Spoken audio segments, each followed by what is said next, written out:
like that. You're not going to hurt my feelings if you get during this. We'll just talk about the important stuff while you're gone. Good. You guys ready? Let's do this. Okay. So we're going to talk about what we've been talking about pretty much all day. It is the value of the grassroots, the value of why you're here, the value of why we need you here, and the classes prior to you and the classes ahead of you, why we need you all building up the grassroots here for the great corn growers. And by the way, I've seen a couple tweets, I've seen some other stuff going. He was taking a Facebook picture a while ago. It's hashtag corn roots to unify all this conversation. A couple of our alumni have been messaging us, some of us throughout the day, saying they're seeing stuff and they want to see more. So let's be the most social media active corn roots class there has been so far. So first, let me welcome you here to your state capitol. I don't think I did that earlier this morning, and I don't think anybody else has done that so far. Welcome to Jefferson City. Our hashtag is JCMO here in Jefferson City. And there's a little gift for you there, a little sticker you can put on your computer, your tractor, your truck, whatever. Take a couple. I've got plenty. Do enjoy your time here. We do have an early morning tomorrow, so don't enjoy it responsibly. But do spend some money while you're here. At least get a tank of gas before you leave town tomorrow. We could use your revenues. So, my bio is in the book, but here's a little bit about who I am, and it's I'm Gus Wagner. I own the Rocket Group. I've been in the business world for more than 23 years now. I've owned the Rocket Group for the last 14, going on 15. You're too young for that. No kidding, isn't it? Crazy. They started one of those high school DECA projects. No, just, I don't know what it was. It's not clean living, I'll tell you that. I did serve y'all and Missourians across the state as a chief of staff in the Missouri State Senate for 8 years. I worked under Senator Dan Clemens, I worked with Senator Dan Clemens, who was the chair of the Agriculture, Food Production, and Natural Resources Committee. It's one of my main achievements in my resume is I got to name that committee. So was that the initiative to ban the University of Kansas license plates? No, but thank you. What that was to make the Kansas Jayhawk the official game bird of the state of Missouri. Oh, okay. Yeah, we tried to do that, and that ended up being bulletin board material, and the Tigers got killed that weekend, and we rolled that out there. There was an ulterior motive behind that. One notable thing that we did do at the Capitol when we were there was the ethanol standard, the 10% ethanol standard here in Missouri. Standard, not a mandate. And we're pretty proud of that, and it's one of the few things that the legislature or any legislator can pretty much see at work every day across the state of Missouri, whether you're filling up your tank or just seeing cars driving down the road. There was something that the legislature did which had a positive impact on the state of Missouri, and has had really a positive impact on all Missourians. Always been involved in the community, so forth, from boards of directors to volunteering to whatever, et cetera, et cetera. What's important through a lot of this, what we're talking about here today, is I'm a 5-time certified social media strategist, which means I put the investment into the education of the ongoing, constantly changing, daily changing platforms across social media. So today we're going to talk about the grassroots and how that applies. By the way, speaking of social media, I'm at Rocket Group. If you're tweeting there as well, give me a shout out or a follow. I sure do appreciate that. If you search at Rocket Group, everything should come up in the Google search, and it's on the business cards as well. So today we're talking about the grassroots. You haven't been shy so far today, so keep the questions coming. This is great. We're all over here in the dugout watching you guys and listening to you guys, and we're just so excited that you're asking these many questions and having this much conversation off of the scripts here, so this is great. Keep it up. We'll give you some answers, and the fun has an asterisk on it. You just have to get my sense of humor sometimes to qualify if it's fun or not. No money back guarantee if it's not fun. So grassroots, the importance of grassroots. There is not a president that's been elected or a piece of legislation that the corn growers have passed or stopped that hasn't had impact from the grassroots community. That's the volunteers, that's the people testifying, that's the people talking to their neighbors, that's the people just simply something as simple as putting a bumper sticker on your car, truck, tractor, plane, boat, what have you. These are all grassroots activities. Putting a yard sign in a yard for the presidential candidate of your choice, that's grassroots. Going door to door for that candidate, that's grassroots. Picking up the phone on a radio call-in show and talking about RFS or the environmental issues or the waters of the world, U.S. waters of the U.S., which it all comes together. That's what the opponents will say, right? These are grassroots activities, and these are the kind of things and more that we're asking you to consider doing as you go through your career as a corn grower here in the state of Missouri, now that you're a member of the Corn Roots community.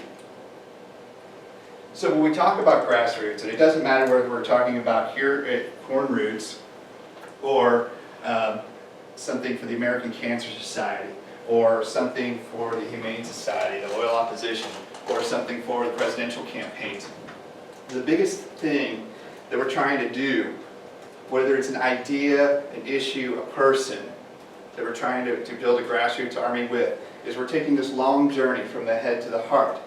Because we're either emotional thinkers or we're logical thinkers, right? Who's an emotional guy here, right, Nathan? That's right. All right. Everybody else is just kind of nodding. He's like, yeah, I get it. So it's a very long journey. It's like 18 inches on the average human body between these differences. But the second longest journey is the 18 inches from your heart, your head, to your butt. To getting you guys up out of your chairs, out of your tractor seats, to come to the Capitol, to go to the county commission meeting, to what have you, to get that real world action. It's all cool, it's all great, and yes, it's a very important part of it that you're out there liking something on Facebook, or sharing something on Facebook, or tweeting something out there. But when we need that real world action, which is going to be a giant part of your Corn Root graduation career, this is where the longer journey takes place. So getting those people out of the ruts, and it's the same for the corn growers as it is for the Cancer Society, it is for the presidential candidates. Getting those people to actually show up and do those things. So we've taken what the heck is AstroNet Turf Roots? Let me tell you.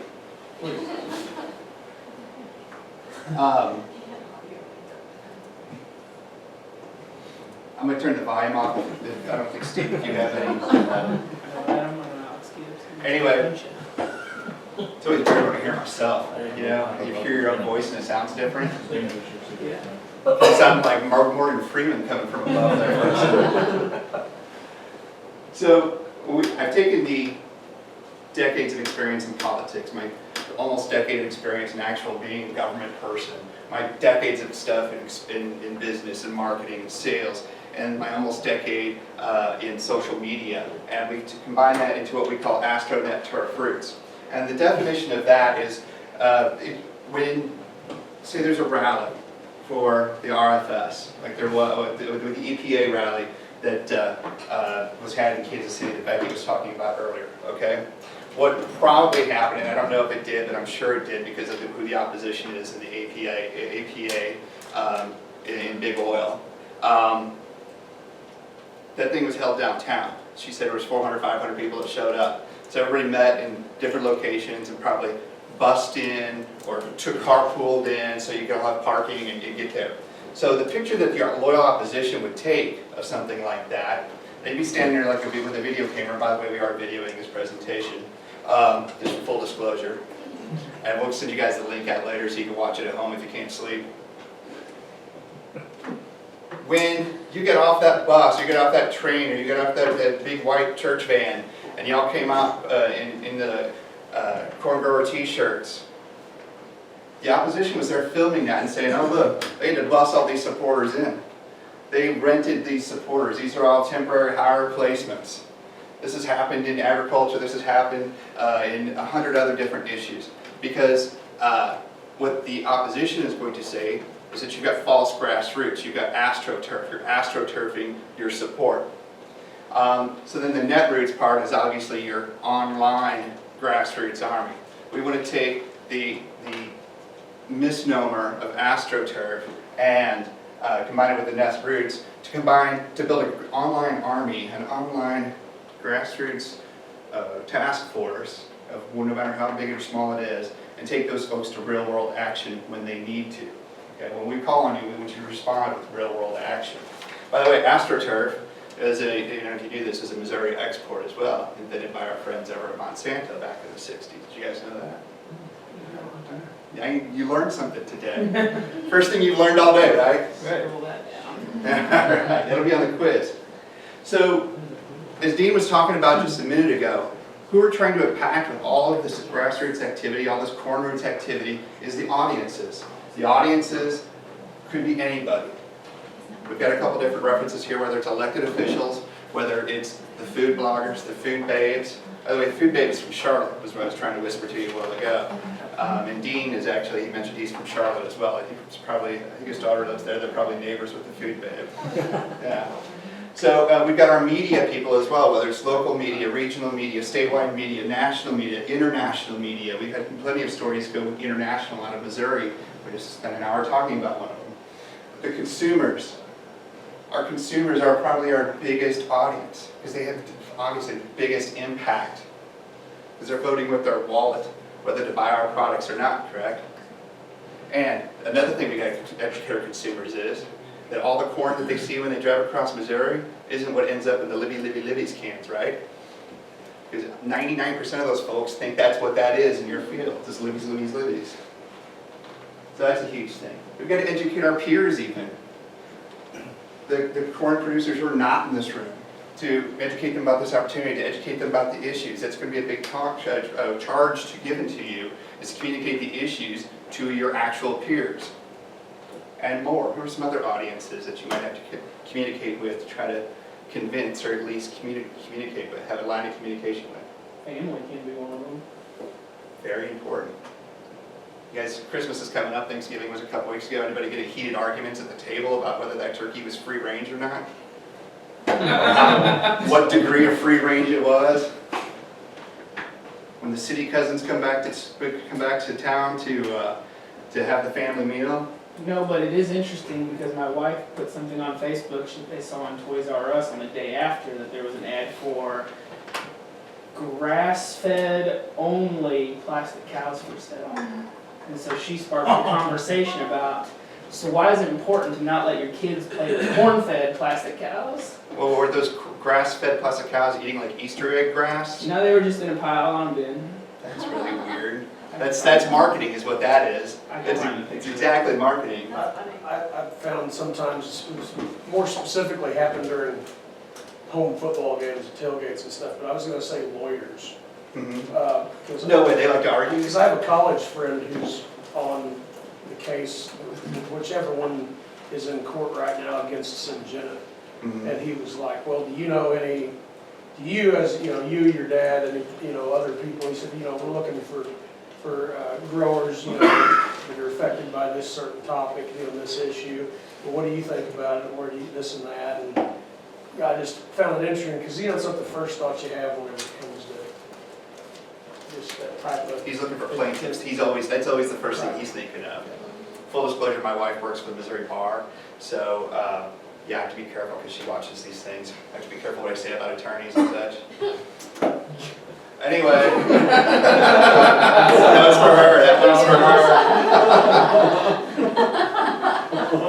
So, when we talk about grassroots activities, sometimes you'll see these things. And when we talk about the audiences we're trying to influence, in this instance, it's going to be like elected officials and statewide media and such. They are not influenced when you write an editorial saying, yay corn, and then send it to every newspaper in the state. Here is an example here of, it's kind of small print, but I'll send you the slides as well. And that didn't change, that's weird. This was a pro-Common Core editorial that was sent to newspapers all across the nation. So this conservative blog, Combest, you recognize the basic type here. Combest links out here saying, Post-Dispatch, Milwaukee Sentinel, Desert News, News Observer, Greenville, Post-Dispatch, all of these things are the same editorial, but they just changed the local vernacular. In the desert of Arizona, outside the gateway to the west, children these days, and such. They just tweak those things, but 90% of the editorial is the same piece. So that doesn't work because the people you're trying to influence by doing this see this and say, exactly, right, you just miss it. Another thing that doesn't work is what's called newsjacking. The example here is shown, Coca-Cola tweeted this out saying you should, on election day, said you should always vote for Coca-Cola. Coca-Cola is also a client, I need to disclose that as well. So that's why I use a positive example of newsjacking. But you could say, you know, if we're talking about corn roots here, and the Humane Society, or the Greenies, the Sierra Club, somebody like that saw that we were here, they would start tweeting or Facebooking or whatever with our corn roots hashtag saying, down with corn. You don't need those grassroots, don't believe what they're selling you. Look at these guys trying to indoctrinate you all in this room. They were confined in this small room here. They would be trying to newsjack that, or hijack our news. If there's a news story out there, in whatever the news, you know, pick any news story, somebody could take that topic and start tweeting their messages related to that to get it into the stream of communication across the social channels and across the internet, to get some more eyeballs on what they're trying to say. So that's what newsjacking is. It doesn't work. This really doesn't work. Lies and hiding behind curtains. If you're just trying to exaggerate anything about what we do as corn growers, or what you do as corn growers, my corn didn't grow in the garden this year, so I can't claim the title. By the way, I'm a farm kid. I grew up on a farm in eastern Franklin County, raised hogs and cattle, didn't grow any row crops. I was a corn customer, and I miss those days. I miss those days.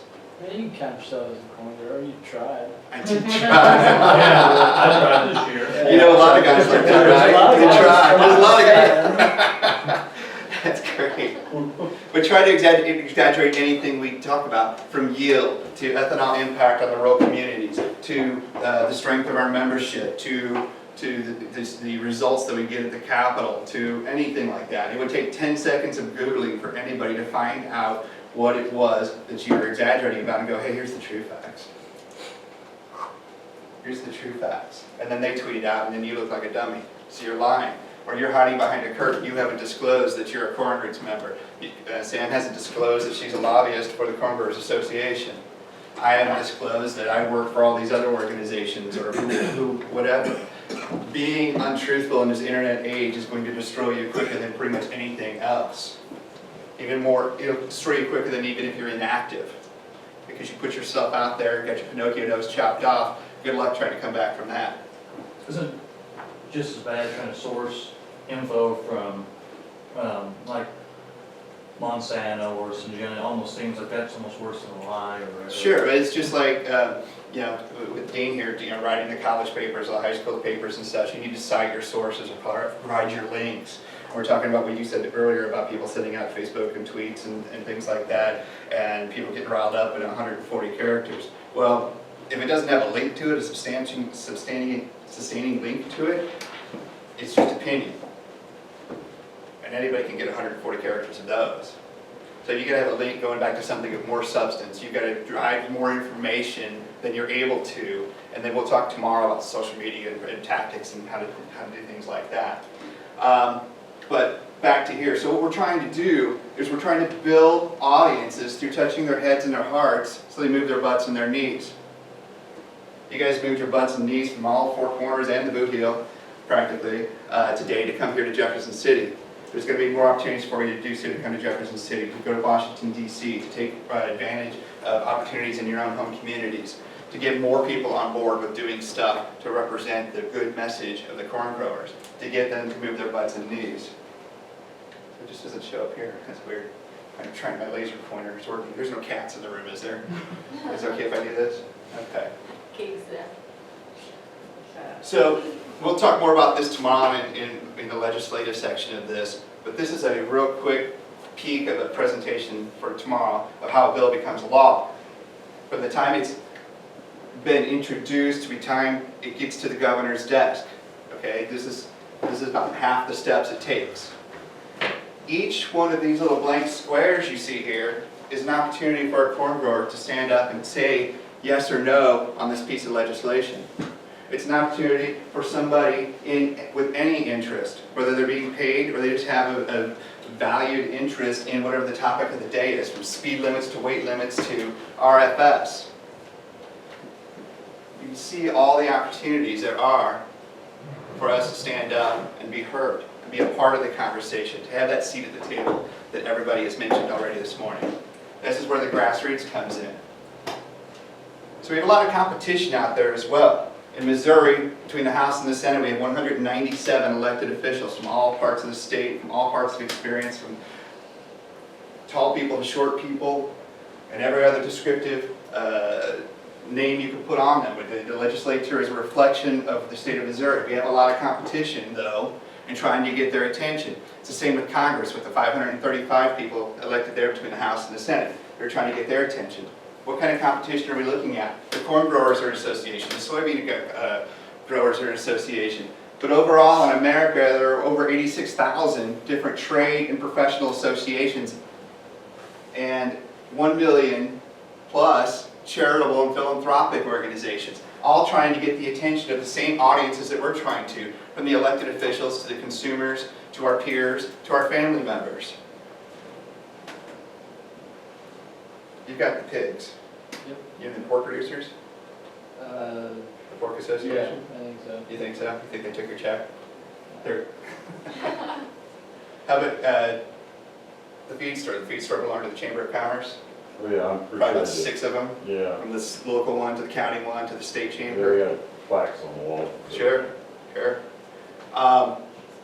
So you guys are even influenced by other organizations outside of the corn growers. Who's a AAA member here? Very, very powerful lobbying force of the AAA. We don't support them. We don't support They don't them. like it though. I know, I'm just, They're all- that was a test to see Wrong use Sorry. of. You got it. The NRA, I was getting there, I was getting there. How about the Wild Turkey Federation? Who's a member of the WTF? Okay. Wild Turkey Federation. So you've got other interests that you've cared enough about to send in a $50 check for a membership thing and a sticker on the back of your car, right? Along with the chamber, along with other organizations, even AAA. Who's AAA's competition? Who else? I mean, besides car insurance, like the roadside service and stuff. It's like, it starts with an A and it's so much smaller. It's like that, it's just a little smaller. Oh, I yeah? have a brochure on that too, I can bring down. Automakers, it's like Automakers Association, it's Okay, something like that. okay. I'll have to look into them, as all should we. Support the people who support us. So we talk about all these tens of thousands and millions of organizations and associations out there trying to get our attention, our votes, and our wallets, right? Well, they've got a large pond of fish, sea of fish, whatever you want to say, when you talk about 313 million Americans and over 6 million Missourians, that they can try to attract that attention. Yes, they're trying to influence the people who are legislators. Yes, they're trying to impact the editorial boards of the 3, 4.5 major daily newspapers here in the state of Missouri. But they're all trying to impact these 6 million Missourians, these 313 million Americans. Think about all the messages you see that aren't Coke and Pepsi or Hardee's and McDonald's and stuff. Think about all the commercial messages you hear from philanthropic and charitable organizations, especially right now. You go to the store and what do you hear? Ding, ding, ding, ding, ding, ding, right? Salvation Army guys out there. Who carries cash anymore? How is that still a business model that works for them? So we've got a lot of competition out there for the eyeballs and the earballs of all these Missourians. So it doesn't matter if you're my grandma shaking her fist at City Hall because of the pothole out front, or the guys back in the 70s, maybe you've heard this story. This is one of my first, growing up, this was one of the first, I remember seeing this on the news when they had the tractor parade from all points of America to Washington, D.C. They drove the tractors in there because of the grain embargoes and the fuel prices and everything else, right, Steve? You were there. Tractor Cade, yeah. Tractor Cade. We have a member, believe it or not, in southwest Missouri, loves to tell the story, but he was one of like the lead tractors. And Oh, he yeah? got put in prison there for, I think he like drove his tractor in the wrong place. And got put in some prison there and blah, blah, blah. But Restricted tractor yes, space basically. at the White House. So this is something that farmers did in the mid-70s to raise attention to what was going on to us. Would we be able to do something like this now? No. A guy did drive a few years ago, drove his Yeah. tractor into a reflection pond. Yeah. Yeah, How many people did that? one guy, How many people? one guy. Okay. And he's trying to impact the president of 535 people, that's just one guy. And what happened to him? Why do we know him? Because he was all over the news out there. But why was it news? Because he went to jail. Because he went to jail. So did he change any hearts and minds? I don't think so. I mean, I don't know what happened to him once he was in jail, maybe he... I don't know. I thought he committed suicide in the tractor, didn't he? What? No. No, they got Or it gets better every time. I thought he did. Okay guys, we're talking grassroots here, not the telephone game. Alright, So, religions are born. from the tractors to grandma with her pothole, everybody's got a story. We talked about this already today, we're going to talk about it until you get tired of hearing about it. We've all got a story to tell. We've all got a different story to tell about why we produce corn, why we are on the farm still, why we're still doing this, why we're here today, why we care enough to want to go to the Capitol tomorrow when there's not going to be anybody there. Why we're going to care enough in January when it's going to be 5 degrees and you got to wear a suit to the Capitol. You got to walk like 20 blocks in a suit when it's 5 degrees. Oh wait, that wasn't in the brochure. It wasn't in the brochure. I Was it? signed up for that. All It right. ain't bad for a walk. All right. You don't know where you got to park. Tom's done it before, At he the knows. Capitol Hotel. All right. So be prepared for the reactions, though. Be prepared for the reactions. I use this picture because back when I was a younger Missourian, a more single Missourian, I would talk to the ladies at the drinking establishments, and was one of the first questions I would ask them. I mean, what's your story? Why would I ask that question? Because I was trying to figure out where she was from, where she went to school, who her parents were, where her parents live, what her parents did for a living, all these different things, because I'm trying to find mutual points of interest so I can tell a story, because if we have a mutual point of interest, I can tell a story connecting the two of us, and I've got a chance of not getting slapped in the face. Like the picture there. That only happened like 4 or 5 times, by the way. So you got to be ready for the reactions from the people when you're telling your stories as well, because they're going to respond positively, negatively, or I don't give a crap. You guys ever seen this? Remember every night? What's with the suicides here today? My goodness, let's not do that anymore. She's about to make you cry. Please. She's about to make you cry. This has made, I don't know, tens of millions of dollars in contributions and in awareness for the Humane Society, our loyal opposition in most agriculture issues. You know, Sarah McLaughlin just kind of signed off on it because she was helping a friend and had no idea what the impact of that was going to be. And she is like, she distances herself from this whole thing when she's asked about it in interviews in public. She's like, yeah, I don't want to talk about that. I mean, she's an animal lover, yes, etc. She thought it was just going to be something for the local Humane Society, and it blew up into this national thing because she was a celebrity, and it's here probably 10 years old and they still use it. She had a story to tell about her dog, and it's raised tens of millions of dollars. What's your story? What is your story that you can tell in 140 characters or less, or in a picture on Instagram, or on a Snapchat filter, to convince people's hearts and minds that what we're doing is responsible and safe and good for America? Because we've got to harness the power of social media. Whether it's Facebook, YouTube, LinkedIn, Snapchat, Instagram, Periscope, Twitter, all the social media platforms, not so much Google+. We've got to be able to harness these social media channels to communicate our messages, because that's where all the people are. We talked about the food babe. I just looked, she has 92,000 Twitter followers that are hanging on her every tweet. Not very likely. Just 92,000? Just 92,000, see? She's got a lot bigger Facebook following. I'm sure she does. I'll tell you though, as I just showed Samantha this, in social media there's something called a clout score, which is kind of like your batting average of how effective you are, how much impact you're having, allegedly, on social media. Her clout score is a 69. Mine is a 68. I have 5,000 Twitter followers, about 1,000 Facebook fans of our business page, hundreds across the other platforms. I'm having just as much impact on the world statistically as she is. Now, is she having a more economic impact on the world? Well, she doesn't know how much I charge for presentations like this. But she's having a bigger impact because she is building the audiences. She's talking to a specific audience that is taking her message and rolling it forward. And that's one of the goals of social media, again, we're gonna reference it tomorrow, reaching the audience of audiences of audiences. If she makes a post about how GMO corn is bad, or you can't pronounce it, don't eat it, and 400 suburban housewives retweet that or share that on Facebook, now it's gonna reach 40,000 people. And it goes on from there and escalates and escalates. What can we do as a room full of white guys in plaid shirts to have that kind of impact outside of the people that we traditionally talk to? But we're not gonna have any impact at all if we're not saying anything, if we're inactive, okay? I referenced this just a minute ago. This is a vintage photo here. It's lady in front of all the cornflakes and such.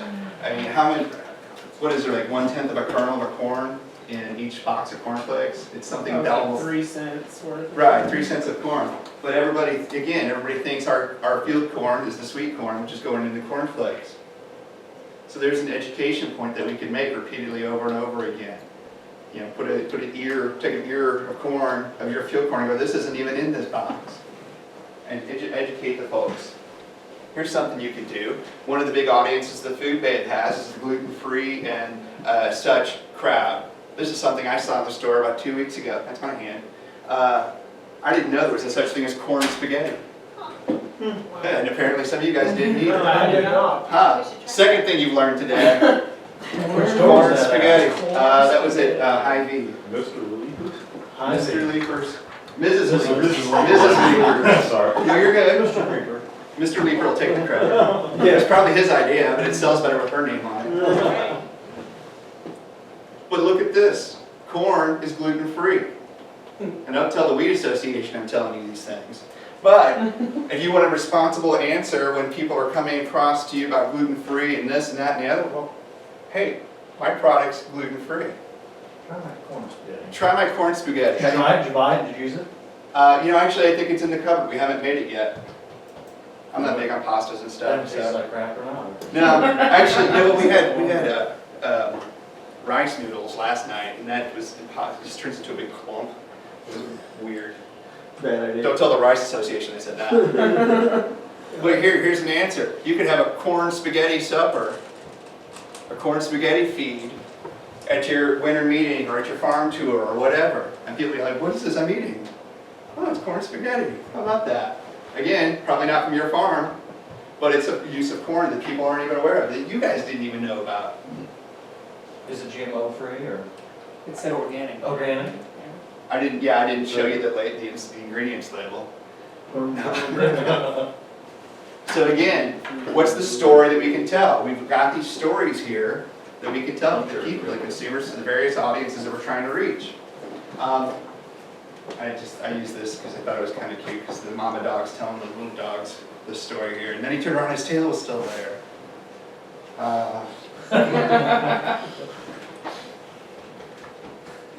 They laughed earlier.